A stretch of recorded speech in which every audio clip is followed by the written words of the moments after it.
नमस्कार, PDV news के इस बुलेटिन में आपके साथ मैं हूं स्वाति। शहर से जुड़ी खबरों को देखेंगे विस्तार से, लेकिन सबसे पहले एक नजर डालते हैं हेडलाइंस पर। बुजुर्ग और दिव्यांग मतदाताओं ने डाक मत पत्रों से मतदान कर की लोकसभा चुनाव के मतदान की शुरुआत। 85+ और दिव्यांग मतदाताओं के घर घर पहुंचे मतदान दल। लोकसभा चुनाव के प्रचार के लिए 7 अप्रैल को जबलपुर में पीएम मोदी का रोड शो। सुरक्षा और अन्य व्यवस्थाओं में जुटा पुलिस और प्रशासन का अमला। और अभिभावकों को खास दुकानों से कॉपी किताब, यूनिफॉर्म और अन्य शैक्षणिक सामग्री क्रय करने के लिए बाध्य करने वाले निजी स्कूलों के खिलाफ कार्रवाई जारी। फिर 20 निजी स्कूलों के खिलाफ दर्ज हुआ प्रकरण। लोकसभा चुनाव के लिए भले ही 19 अप्रैल को मतदान होगा, लेकिन उसके पहले शुक्रवार 5 अप्रैल से मतदान की शुरुआत हो गई है। शुक्रवार से मतदान दल 85+ आयु वाले बुजुर्ग और दिव्यांग मतदाताओं के घरों तक पहुंचे और डाक मतपत्र से मतदान कराया। लोकसभा चुनाव के लिए भले ही 19 अप्रैल को मतदान होगा, लेकिन शुक्रवार से मतदान की शुरुआत हो गई है। निर्वाचन आयोग के निर्देशानुसार 85+ और दिव्यांग मतदाताओं के डाक मतपत्र से मतदान के लिए शुक्रवार को मतदान दल घरों तक पहुंचे और डाक मतपत्रों से मतदान कराया गया। डाक मतपत्र से मतदान के लिए पूर्व से ही मतदान दलों का गठन कर लिया गया था और उन्हें प्रशिक्षण भी प्रदान किया गया था। आज हम लोग घर घर मतदान, जो 85 वर्ष से अधिक बुजुर्ग हैं या अंधे फिसलांग जो कि जा कर के पोलिंग बूथ तक वोट नहीं डाल सकते, उनका वोट कराने के लिए उनके घर घर जाके वोट करा रहे हैं। उसमें हमको 98 उत्तर विधानसभा में हम लोगों को 13 क्या कहते हैं वोटर्स हैं जो जिनके घर घर जाके वोट कराना है। गौरतलब है कि करीब 1498 मतदाता ऐसे हैं जिन्होंने पूर्व में ही पोस्टल बैलेट से मतदान के लिए आवेदन दिए थे। ऐसे बुजुर्ग और दिव्यांग मतदाताओं ने डाक मतपत्रों से मतदान किया। लोकसभा चुनाव के प्रचार के लिए रविवार 7 अप्रैल को प्रधानमंत्री नरेंद्र मोदी जबलपुर में रोड शो करेंगे। पीएम मोदी का रोड शो कटंगा शहीद भगत सिंह की प्रतिमा स्थल से शुरू होकर आदि शंकराचार्य चौक छोटी लाइन फाटक तक होगा। प्रधानमंत्री के आगमन और उनके रोड शो की तैयारियां शुरू हो गई हैं। लोकसभा चुनाव के प्रचार के लिए प्रधानमंत्री नरेंद्र मोदी का 7 अप्रैल को जबलपुर आगमन प्रस्तावित है। पीएम मोदी यहाँ रोड शो भी करेंगे। प्रधानमंत्री के आगमन और रोड शो के लिए पुलिस विभाग और जिला प्रशासन भी तैयारियों में जुटा हुआ है। प्रधानमंत्री का रोड शो कटंगा शहीद भगत सिंह की प्रतिमा स्थल से आदि शंकराचार्य चौक छोटी लाइन फाटक तक प्रस्तावित है। ऐसे में रोड शो मार्ग और डुमना विमानतल पर सुरक्षा के कई इंतजाम होंगे। पीएम मोदी के प्रस्तावित दौरे और रोड शो को देखते हुए पुलिस और प्रशासन की बैठकों का दौर जारी है।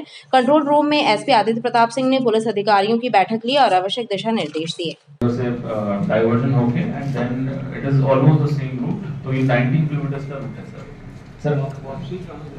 सर वापसी में सर जो छोटा वहीं प्रधानमंत्री के रोड शो मार्ग पर भी सुरक्षा के कड़े इंतजाम होंगे। चप्पे चप्पे पर पुलिस बल तैनात होगा।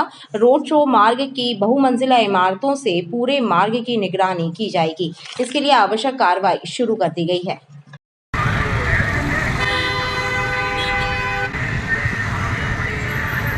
सूत्रों की माने तो प्रधानमंत्री बुलेट प्रूफ वाहन में सवार होंगे। उनके प्रस्तावित कार्यक्रम को देखते हुए अन्य जिलों से पुलिस अधिकारी और पुलिस बल को ड्यूटी के लिए बुलाया गया है।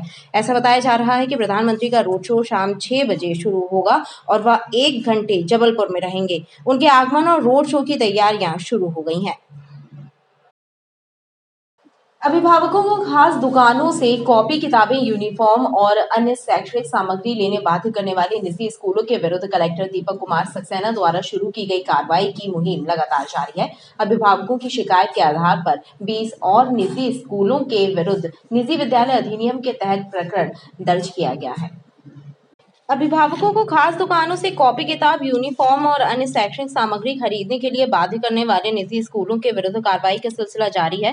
कलेक्टर दीपक कुमार सक्सेना के निर्देश पर चलाई जा रही मुहिम के तहत अभिभावकों की शिकायत के आधार पर 20 और निजी स्कूलों के विरुद्ध निजी विद्यालय अधिनियम के तहत प्रकरण दर्ज किया गया है। कलेक्टर कार्यालय से प्राप्त जानकारी के अनुसार जिन 20 और निजी स्कूलों के विरुद्ध मध्य प्रदेश निजी विद्यालय अधिनियम के तहत प्रकरण दर्ज कर वैधानिक कार्यवाही प्रारंभ की गई है, उनमें Little Bird school, Leonard high secondary school Bilhari, Guru Gobind Singh Khalsa school Madhatal, Arihant public school Shahpura Bhitauni, Aditya convent school Gopal Bagh, Shishu Vidyapeeth Kanchghar, Millennium Academy higher secondary school, Holy Cross higher secondary school, Saint Gabriel school Ranchi, Sarvodaya English medium school, Nirmala English medium school, army public school, golden public school, kangaroo kids international school, GP royal EM school Asar Nagar, Ashoka hall senior secondary school, WSEC KG high school Indira market, Balak Mandir higher secondary school Rampur, spring day school Maharajpur एवं Aditya convent school Gopal Bagh शामिल हैं। Fees और अन्य संबंधित विषयों का विनियमन अधिनियम जो है 2017 का, उसके तहत धारा 6 और धारा 9 के तहत यदि कोई निजी स्कूलों के प्रबंधन जो है वो लोगों के साथ पाठ्य पुस्तकों में, स्टेशनरी की सामग्री में, यूनिफॉर्म में, जूते में, टाई में इत्यादि में उनको किसी विशेष विक्रेता से खरीदने के लिए दबाव बना रहे हैं, अधिक मूल्य पर खरीदने का दबाव बना रहे हैं, इसके संबंध में कार्रवाई करने के निर्देश प्राप्त हुए थे। जब हमने इसको सर्कुलेट किया और लोगों से आह्वान किया कि यदि आपके साथ इस तरह का कुछ हो रहा है तो शिकायतें करें, तो आप आश्चर्य करेंगे कि एक ही दिन में जो शिकायतों की संख्या मेरे पास है वो मोर देन 200, इतनी ज़्यादा शिकायतें आई हैं। और मतलब टेलीफोन तो कई सारे आए, बहुत सारी शिकायतें व्हाट्सएप पे आई हैं। सभी स्कूलों के साथ हमने जो है प्रकरण दर्ज कर लिया, उनको नोटिस जारी कर रहे हैं। इस प्रकार अब ऐसे निजी स्कूलों की संख्या 54 हो गई है जिनके विरुद्ध प्रशासन द्वारा इस अधिनियम के विरुद्ध प्रकरण दर्ज कर वैधानिक कार्यवाही की जा रही है। पवित्र माह रमजान शरीफ के आखिरी जुमा की नमाज शहर की 100 से ज्यादा मस्जिदों एवं नमाज गाहों में अदा की गई। नमाज के बाद देश एवं दुनिया के लिए दुआएं मांगी गई। अलविदा जुमा के साथ ही अब ईद की तैयारियां शुरू हो गई हैं।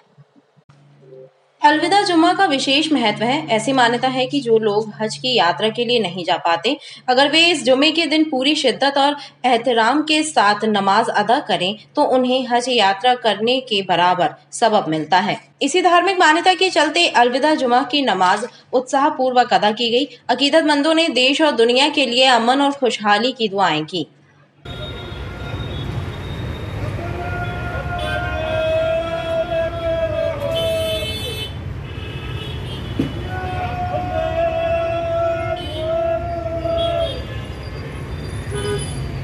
इसमें आज यहाँ ओमती जामा मस्जिद में अलविदा जुमा जिसको कहा जाता है, रमज़ान मुबारक का आखिरी जुमा, इसको अलविदा जुमा कहते हैं। सिराजुल हसन की इमामत में हम लोगों ने यहाँ अलविदा की 2 रकात नमाज़ें अदा करी जुमा।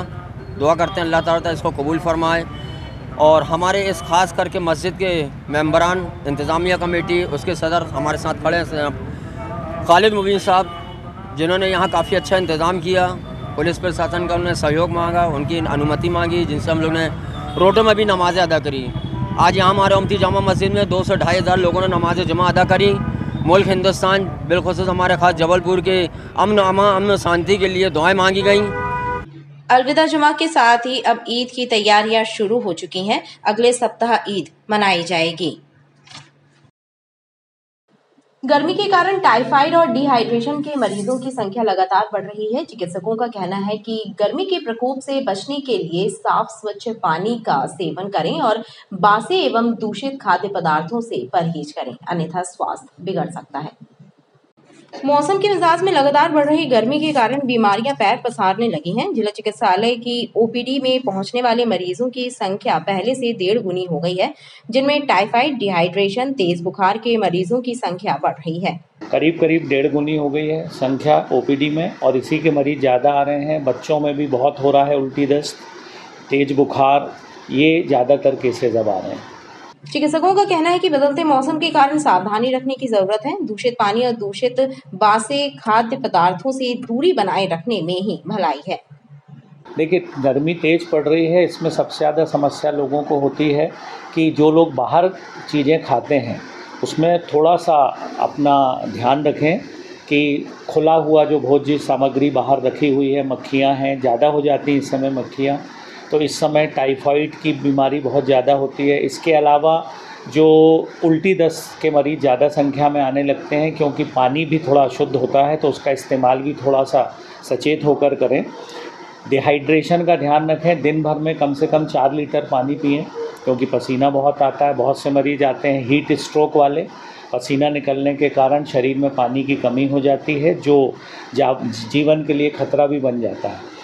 बहरहाल थोड़ी सी सावधानी रखने से बड़ी मुसीबतें टल सकती हैं। देश में साइबर क्राइम बहुत बड़ी समस्या बनकर खड़ा है। समाज को साइबर क्राइम के प्रति जागरूक और सतर्क रहने की आवश्यकता है। साइबर क्राइम और उसकी चुनौतियों के प्रति विधि छात्रों को जागरूक करने के लिए एक सेमिनार का आयोजन हुआ, जिसमें विशेषज्ञों ने छात्रों को साइबर क्राइम के प्रति जागरूक रहने का संदेश दिया।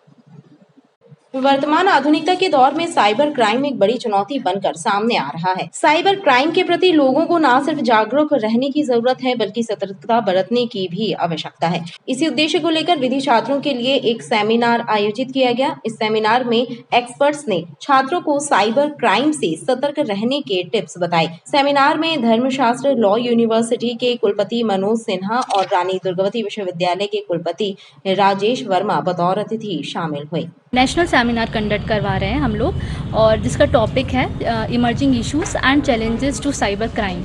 सो इस पे आजकल जो साइबर क्राइम इतना बढ़ रहे हैं, तो हम उस पर अवेयरनेस क्रिएट करने के लिए और उससे बच्चे जागरूक हों कि क्या लॉज हैं और क्या उसके कॉन्सिक्वेंसेस हैं, और क्या जुडिशरी या पुलिस या किसी लेजिस्लेचर को और आगे क्या इसमें कदम बढ़ाने चाहिए, उसके लिए ये सेमिनार कंडक्ट किया जा रहा है। सेमिनार में उपस्थित विधि छात्रों ने विशेषज्ञों से साइबर क्राइम से संबंधित जानकारियां हासिल की और अपनी शंकाओं का समाधान किया।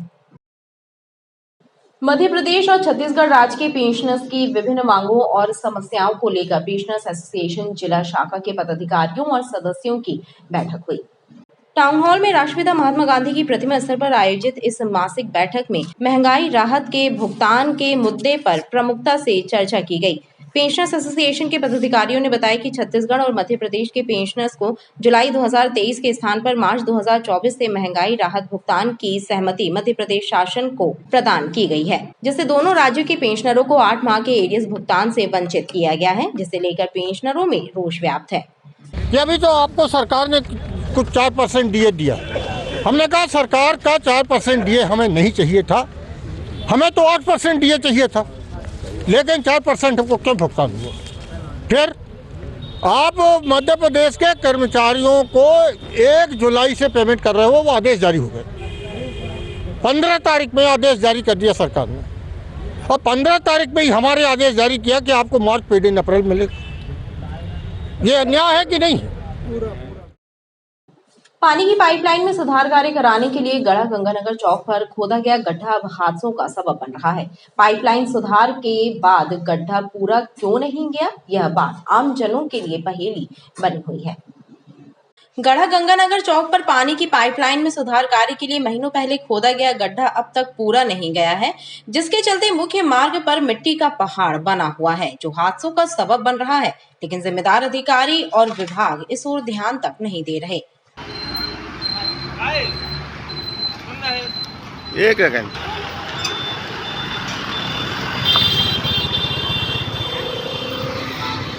बीच चौराहे पर लगा मिट्टी का ढेर हटाया क्यों नहीं जा रहा है, यह बात लोगों के लिए पहेली बनी हुई है।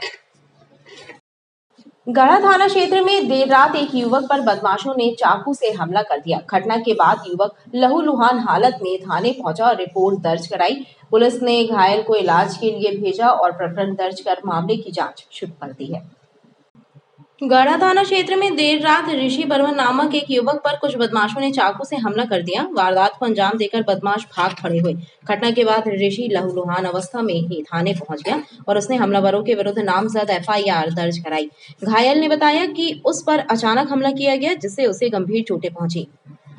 रचित सोनी, शिवम सोनी और 2 लड़के और थे। बस बिना मैं फोन में बात कर रहा था, एकदम से 4-5 लोग आए, चोट कर दिए। किस चीज से मारा आपको? मैं बैठा रहा, चाकू से मारा मेरे को। कहाँ की घटना? मोती मटन शॉप। पुलिस ने ऋषि को इलाज के लिए मेडिकल भेजा और प्रकरण दर्ज कर मामले की जांच शुरू कर दी है। खबरें लगातार जारी हैं, आप देखते रहिए BTV न्यूज।